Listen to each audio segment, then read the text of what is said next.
How you doing, everybody? Name's Paulie. I work at Galley-La, Dock 1, which is the best dock, handling all manner of rope and knots. Do you know how to tie a knot?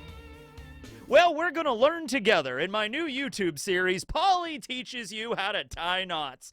Starting from episode 1, Paulie teaches you how to tie your shoes. So, step 1, light up a cigar, and then I'll teach you how to do this thing.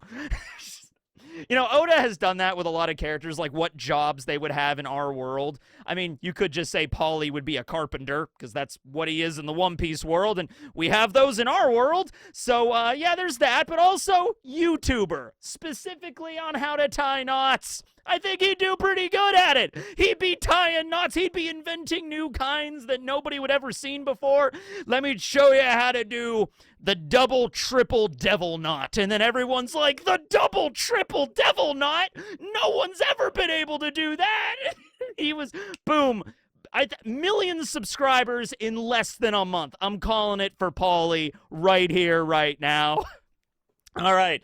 So I can't believe I have not made a video about Paulie up until now. This dude, he's a cool character, and he shows up, and honestly, you got to put this in the perspective before we understood that Frankie was going to be the shipwright aboard the Straw Hat crew, all right? Straw Hats roll into Water 7, and their whole thing is we got to patch up the Mary. She's got a lot of battle scars.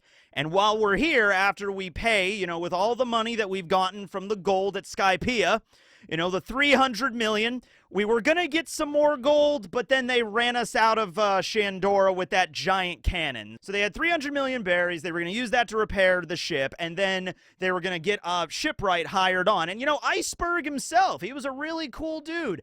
Iceberg was like, well, you know, we have more shipwrights than we know what to do with. I'm not really sure if any of them want to join a pirate ship, but if any of them want to, I certainly won't stand in their way. So Iceberg was cool with it, and the Straw Hats were looking for a shipwright. And so Paulie, we meet him before we meet Frankie, and he has a bit of an introduction too. I mean, a lot of the other shipwrights are just kind of there, matter-of-factly. Paulie has this big bombastic entrance. He uses his ropes to help defeat members of the Frankie family and get the Straw Hats their money back. It's subsequently stolen pretty much right after this, but, you know, he's there to help, and he has this cool design. He's wearing a denim jacket, which is the most manly of all jackets. Side note, I needed a denim jacket for this video, so I went to Goodwill. The only one that fit me, I don't know if you could see it on here, it says Old Navy Maternity. So there you go. It's a really nice fitting denim jacket, though. I gotta say, it's really cool. Anyway, so he shows up, knocks out all these Frankie family members, and dude has some personality about him too. You know, he's not just there as a background extra or whatever. He, you know, walks over, gives the Straw Hats their money back. He kind of almost takes it at first. You know, he's just like, oh, I defeated the Frankie family. And Usopp's like, hey, thanks, mister. That money that's in those suitcases with you, that's ours. Thanks for getting it for us. And Paulie's like, money? Briefcases? Oh, yeah. Oh, yeah. Because he also has a lot of gambling debts. Typically, when you see Paulie, he's being chased through the back streets of Water 7 by debt collectors, various loan sharks, and many women. He is Water 7's most eligible bachelor, voted 5 years in a row. Okay, so he's running through town being chased by women and loan sharks and all sorts of manner of people, and that's typically his running gag, right? Okay, he has another one that we'll get to in a moment, but I'll tell you what, I wasn't reading One Piece Weekly back then, but if I was, I'd be kind of thinking Paulie would be the new shipwright on the Straw Hat crew, and honestly, I could still see this to this day. I mean, look, I'm glad we got Frankie, okay? Unless Paulie could figure out some way to make a giant robot out of rope, which, okay, the time skip happened. Paulie might actually legitimately be able to do that, but still, Frankie was the correct choice. Frankie, the awesome cyborg that runs on Coca-Cola, he was the correct choice after all, right? Okay. But, you know, Paulie's got a lot of stuff going for him, and he has a very, very unique fighting style that nobody else in the story has. I'm going to ask you a serious question right now, and I want a serious answer down in the comment section. Does Paulie have a devil fruit? Does Paulie have a devil fruit? Don't go looking it up on the wiki. Does Paulie have a devil fruit? Yes or no, right now in the comments section. All right. Now, if you said yes, Paulie does not need a devil fruit. All he needs is his rope action. Yeah. So Paulie's thing is he's the guy in charge of masts and knots and rope as the foreman of the Galila, shipwright company. That's his specialty. So what else does he use but ropes in combat? He can kind of pull ropes out of his sleeves, out of his pants, out of his shoes, kind of wherever he wants. And it looks like it's a devil fruit at first. In fact, Oda could honestly do a retcon tomorrow and say Paulie had the rope fruit the entire time, and I think honestly it would be okay. I don't really know. There's a lot of times where Paulie was, there were a couple times when I guess he got hit by water. He was like submerged and stuff, so maybe that wouldn't have worked. But other than those few scenes, I think it would have been fine. But as I've said previously, that doesn't matter because Paulie don't need no devil fruit. All right? So he could just spawn rope out of him. How much rope? How many yards? How many meters? How many feet? All. It doesn't matter the metric. It doesn't matter the unit of measurement. It's just all.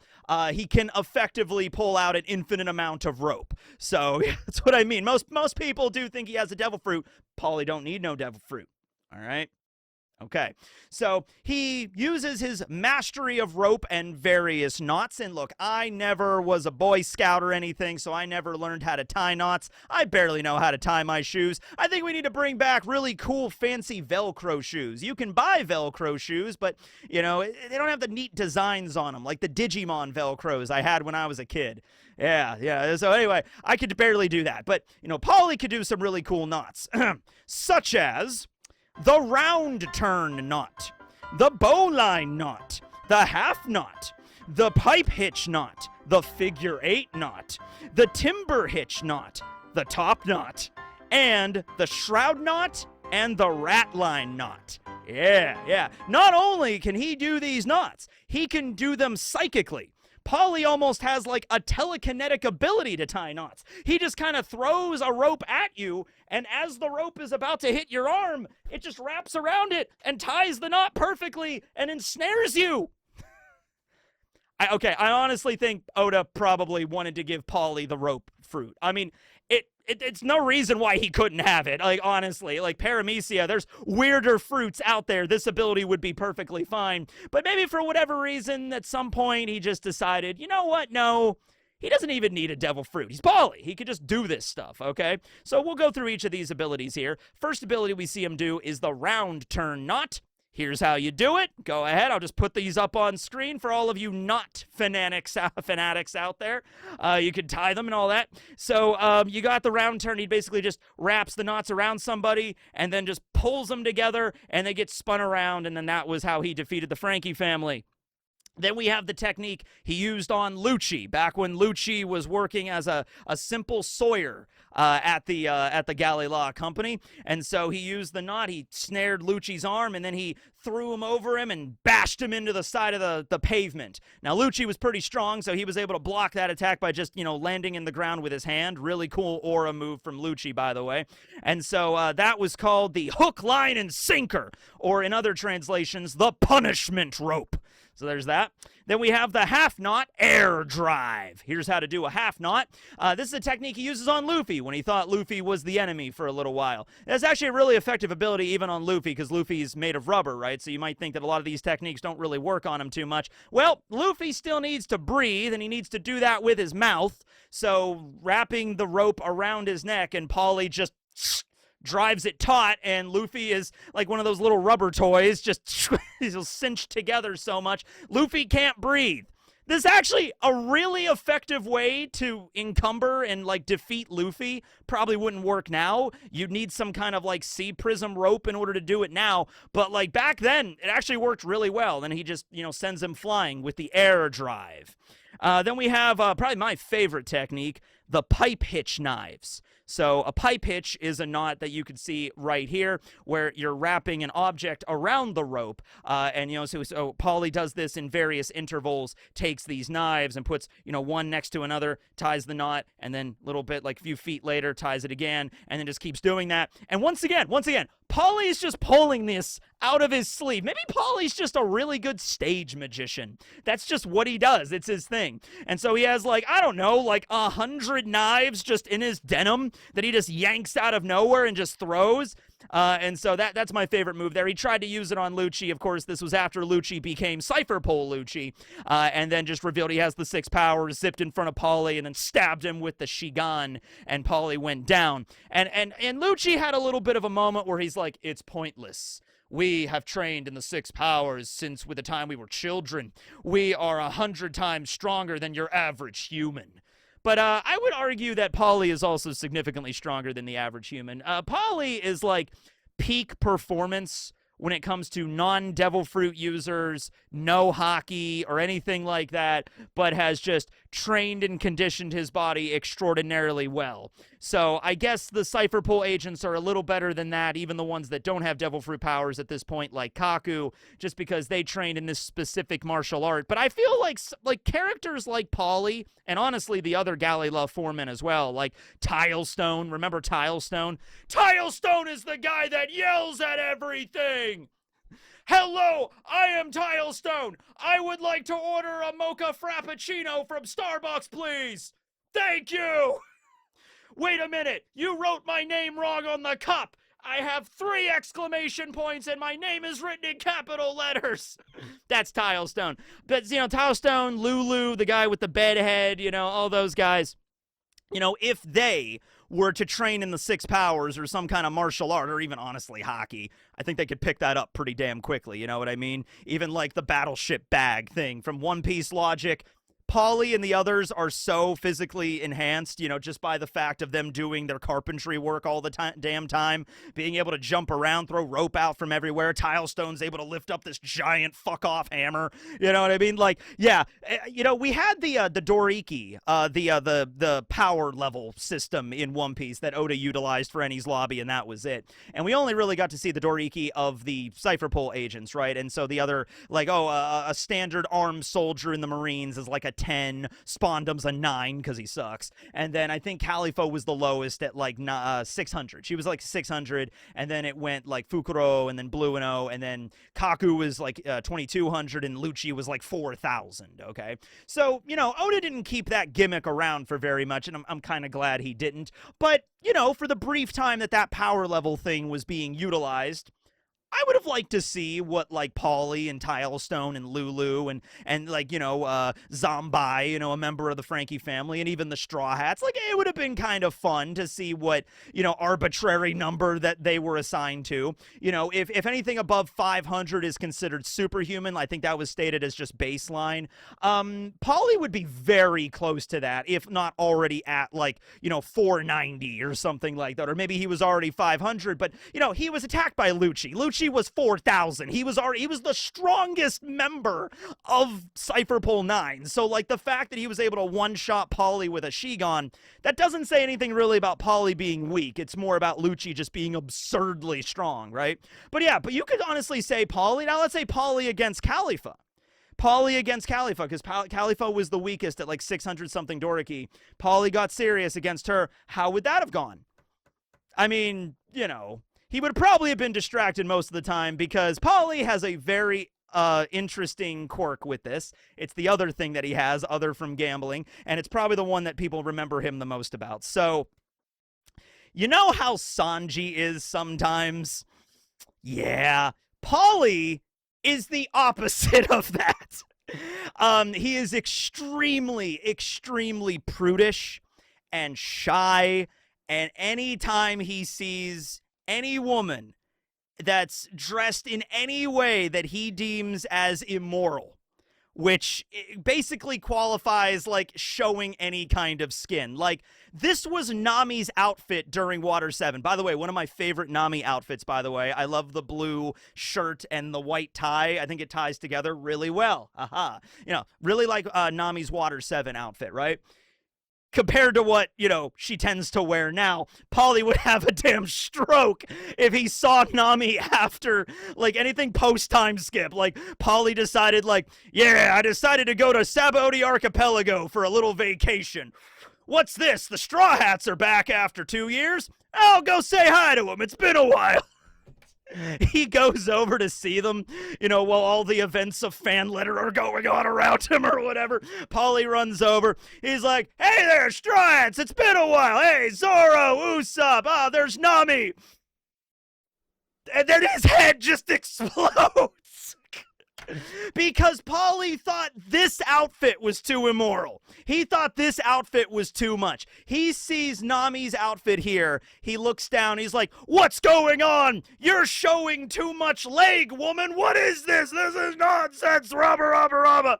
And then the same thing with Khalifa. He looks over at Khalifa, and the same thing. He's just like, Khalifa, my God, you put on a pair of pants, woman. This is ridiculous. Men work here in this shipyard.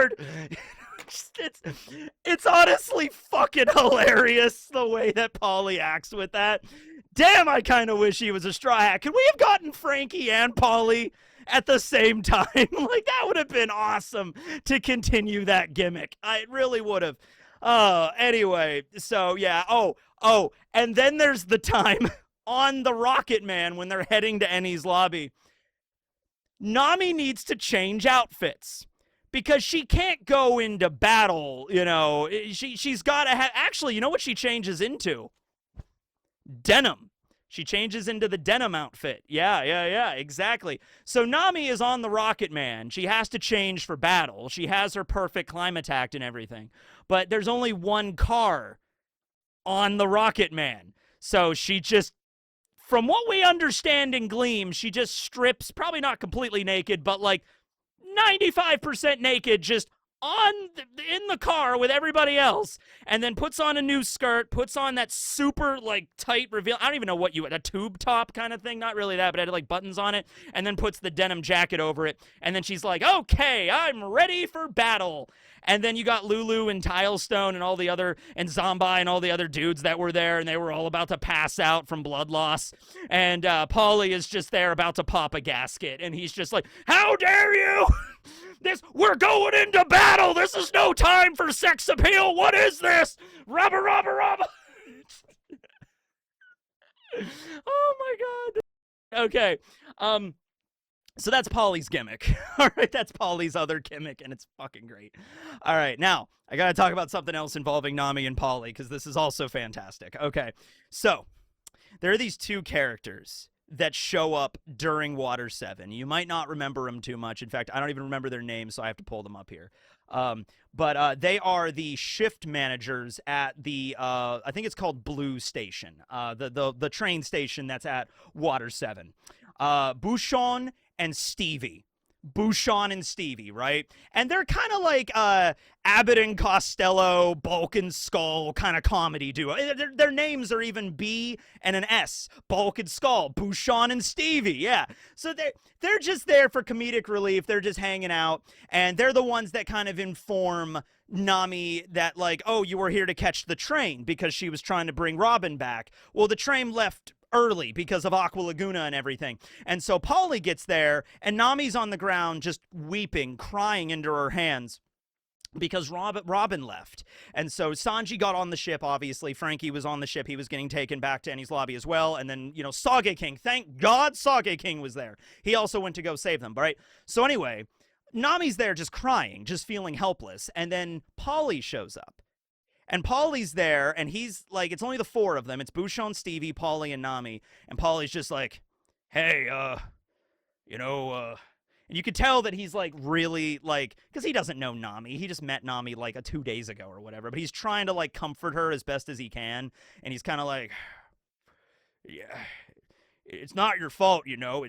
It's gonna be all right. It's gonna be okay. I know you're not gonna really want to talk right now or anything. And then Nami stands up and just like, let's go get Robin back and kick their asses.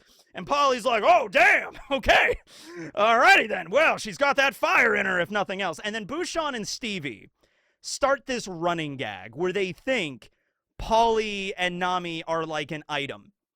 And then they immediately go outside. And then Sanji left that big giant like graffiti, like he painted like a big thing on the wall of like, Nami, I left you a note, read it.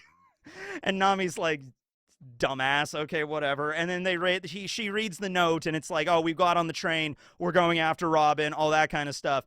And then Bouchon and Stevie are like, is this a love triangle? You know, Nami, a pirate, Paulie, a member of Water 7's finest, and then the Sanji character. What is going on here? You know, Bouchon and Stevie are hot into the gossip section of Water 7, so they're definitely going to be, these goggles are very annoying. You know, they're going to go and they're going to write in their report and everything like that into the local magazine, the local Water 7 Mizu newspaper, that like, oh yes, Paulie, the foreman of Galley Law, Dock 1, was, you know, his love affair with a straw hat pirate. Ooh.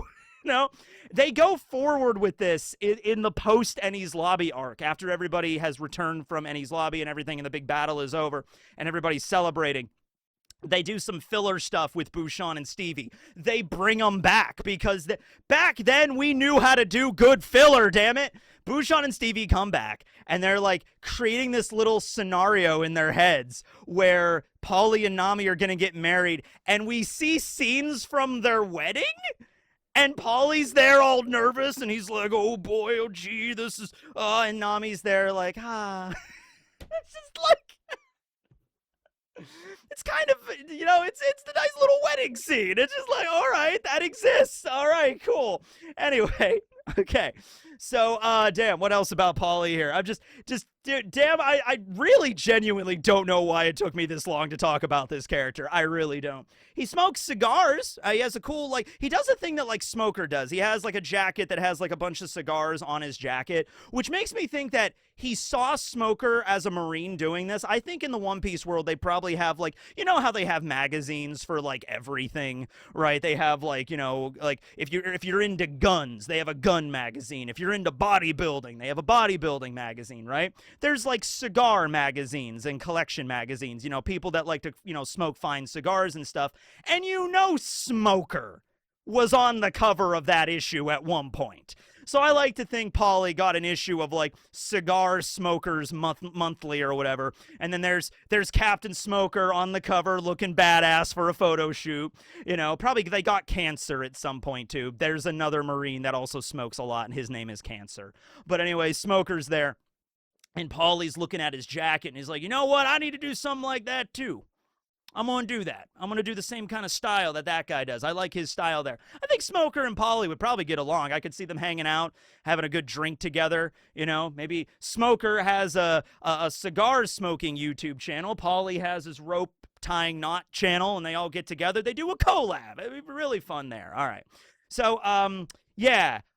Paulie, through all the nonsense that happens there, he actually, here's another moment, is during Water 7, during the mansion attack, Paulie and Luffy end up chained together. They end up pinned down by Kaku in the one room in not Whitebeard's office. Whitebeard didn't have an office. Whitebeard had no reason to have an office. Iceberg's office.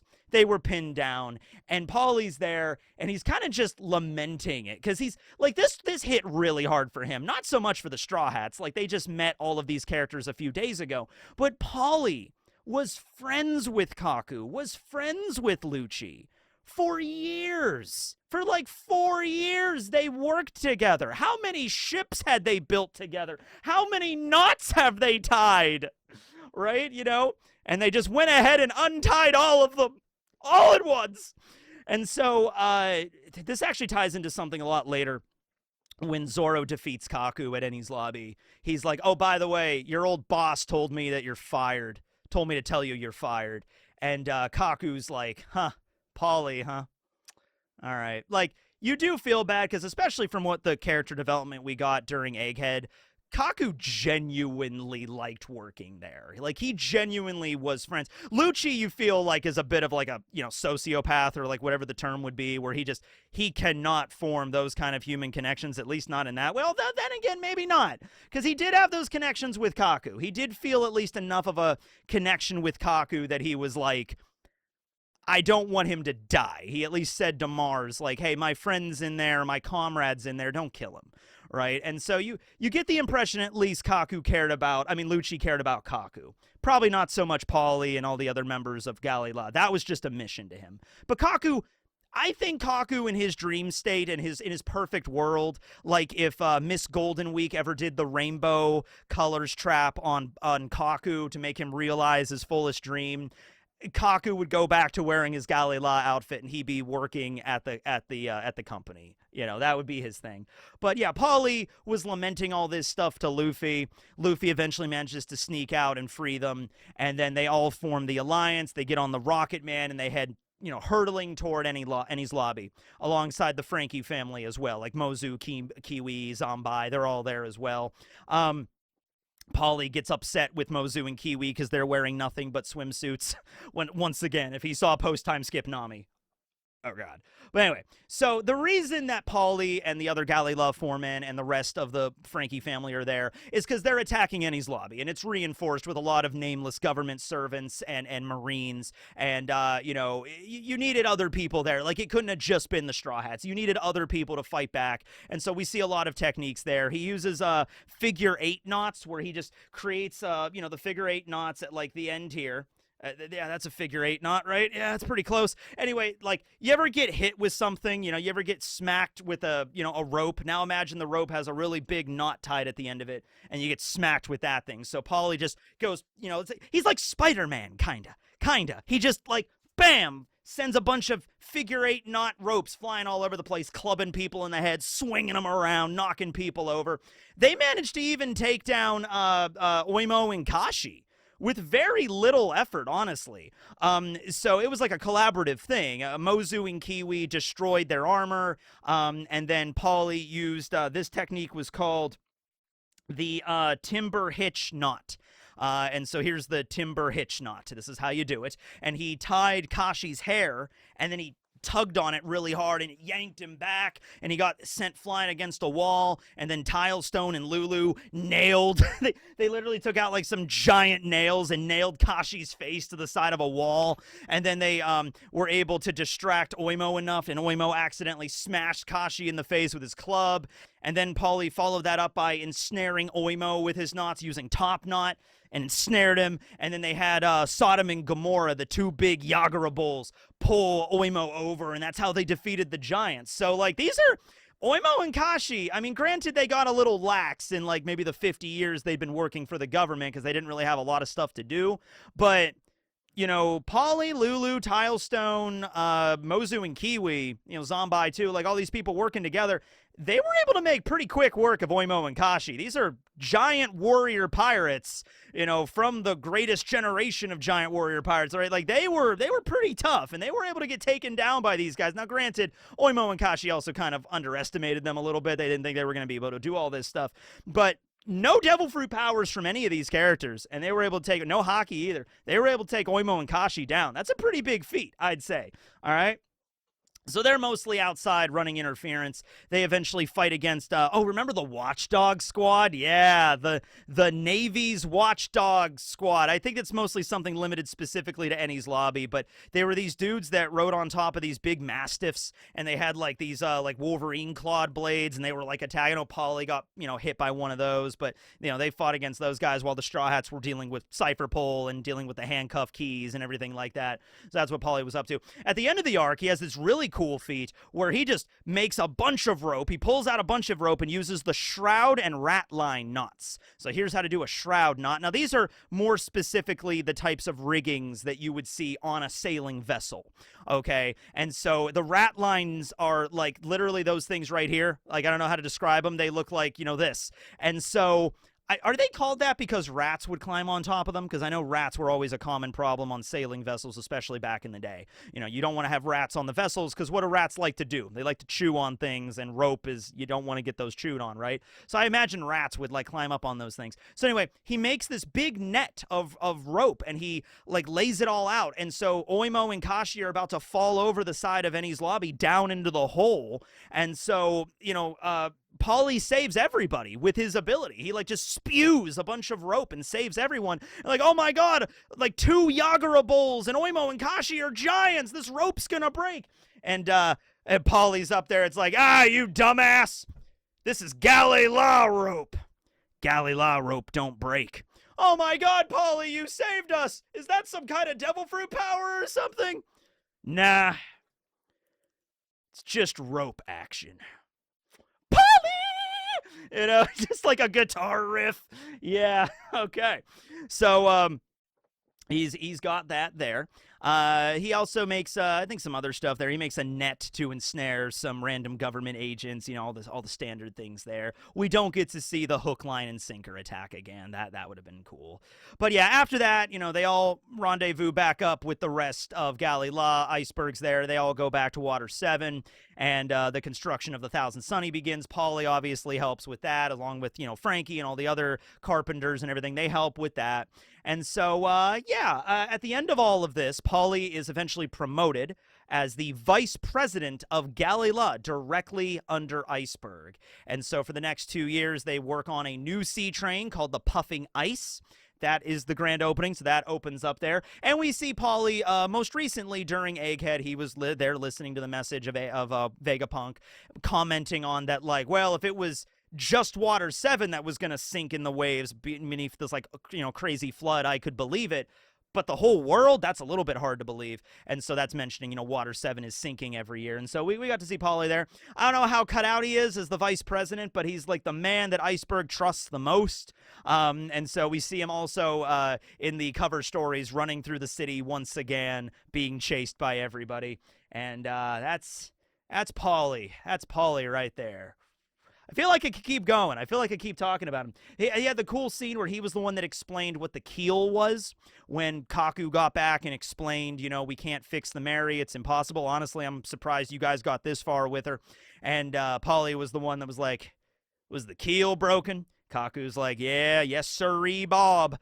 And, you know, I also miss the way that Kaku used to talk. I think he still talks like that a little bit, but it's downplayed a little bit in recent chapters. But anyway, you know, that's when Nami is like, well, wait, why can't you fix it? And so Paulie's like, do you even know what the keel is, you immortal girl? And Nami's like, well, wait a minute, you mean the thing at the bottom of the boat? It's like, yep. Crosses from stem to stern and supplies support to the entire ship. When you build a ship, you start with the keel. It's the lifeblood of every vessel. You can't just replace it. And so we get to learn a little bit. So, by the way, I love it when Oda does this. I love when Oda, like, you know, is like, hey, this is an arc where we learn a lot about, you know, the Straw Hats getting a new ship. It's not just them getting a ship. We're going to learn about ships along the way. And we learn a lot about that from the Galley La foreman and everything like that. It's little things in the story, little world building shit, but I like it. I like it. All right. So, yeah. What else? Oh, he also wears a really cool outfit during post Enies Lobby. It's like this Guns N' Roses type deal. Black leather jacket with a chain and roses on it. Like, that thing looks sick. Yeah. All right. But that's the video. I hope you all enjoyed. I certainly had fun with this. Yeah, we'll just end it there. You know what? YouTube has this new feature called quizzes that you can add at the end of a video. And, I'm going to see if I can use it here. So I'm gonna try to make this a new reoccurring thing at the end of my videos where I do the end cards. I think I could do the quizzes and the end cards. I'll do a question at the end of the video, and you guys can, you know, multiple choice, and you can see how it goes, because I love trivia. So we'll try that out this time for Paulie. Enjoy, everybody. Teching 101 signing out. Later, all.